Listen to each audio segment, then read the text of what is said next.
What is up, guys? I hope you all are having an awesome Thursday. Totally different. Today we're filming in the daytime. Weird. And if I'm being honest, it's 2 p.m. on Thursday, and I'm just finally sitting down to film this. Last night I remembered that, I have a YouTube channel and I put out videos on Thursdays now.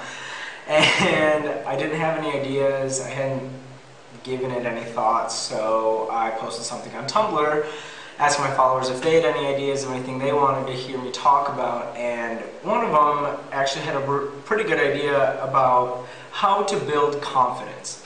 So I thought we could chat about that. If I had to define confidence and how I see it, to me it's being so self-aware and so intimately acquainted with your strengths and your weaknesses that if someone did try and exploit one of your flaws, not only would you have the perfect response as to why that part of you is a necessary component of the person that you've become, but you also would feel absolutely no need to justify their attempts with that response. I know, especially me, when I was younger and in high school, I thought confidence was synonymous with arrogance in a way. That people who were confident, walked a certain way and they had a certain car and they had all these things, and so they were confident because they were great and they were the cream of the crop and whatever. That was a long time ago, almost 9-8 years ago. And now, when you hear people talking about stuff like that, you instantly know that they are not confident in the person that they've become. And obviously things like this just come from life experiences and growing up and maturing and figuring out who you are. And that takes time. But I think if there's one thing that you can do to make sure that you're on the right track to building self-confidence and building the actual form of who you are, it's practicing self-awareness. We have a tendency to kind of rush through life and jump from one thing to the next, and when you have a failure you try and cover it up and move on, or when you have a success you enjoy that, but you're always looking for the next thing. And we don't take the time to stop and understand what these moments mean. It's that time-old saying, insanity is doing the same thing over and over again, expecting a different outcome. And the second that you can just take a step back and look at it logically and understand your role, accept your role in that success or that failure, and see where there's room for growth, you are well on your way. There are many things about my life that I'm proud of. But some of the things, even like some of my best accomplishments, if I wasn't completely confident in myself and my abilities, wouldn't be successes. Like, when I first started med school, I was a little overweight, I wasn't really happy, and I decided at that point that I wanted to get healthy. And for me, a big part of maybe a lack of confidence, especially at that age, was not being completely okay with my body. And so I really genuinely just gave everything I had to working out and eating well, and it took months, and my body has changed and I have become a much fitter person. But I still don't have a six-pack. I still am not ripped. I'm not, I am not going to be gracing the cover of any magazine in my entire life.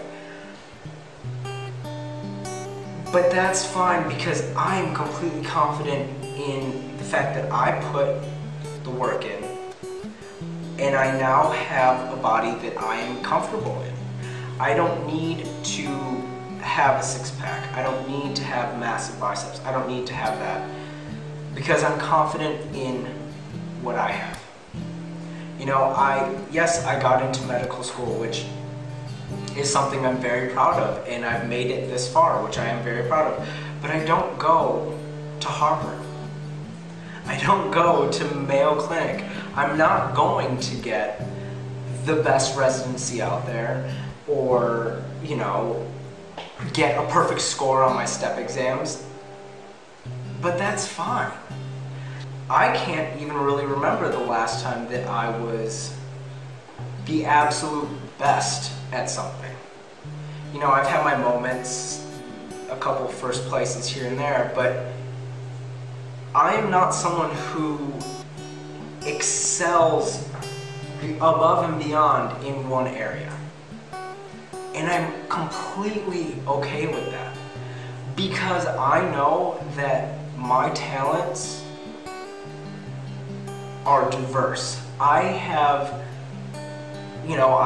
can succeed in school, but I'm also very artistic, and I like doing art, and I like design, and I like stuff like that. I also like working out. I like doing all these things, and I'm maybe above average in my strengths. But all of those together make up who I am, and I'm completely okay with that. And having realistic expectations for what you can do, and celebrating the victories that you have. Even if it doesn't seem like that big of a thing to your friends or to your family or to whatever, if that's something that you did and you feel proud of that, own that, live that, and keep that as a part of who you are. And if there's something that you trip and fall and you fail at, there is nothing more amazing to me than someone who gets up after falling, looks at the situation, understands what happened, and makes their next move accordingly. Confidence is a tailor-made projection of your truest self.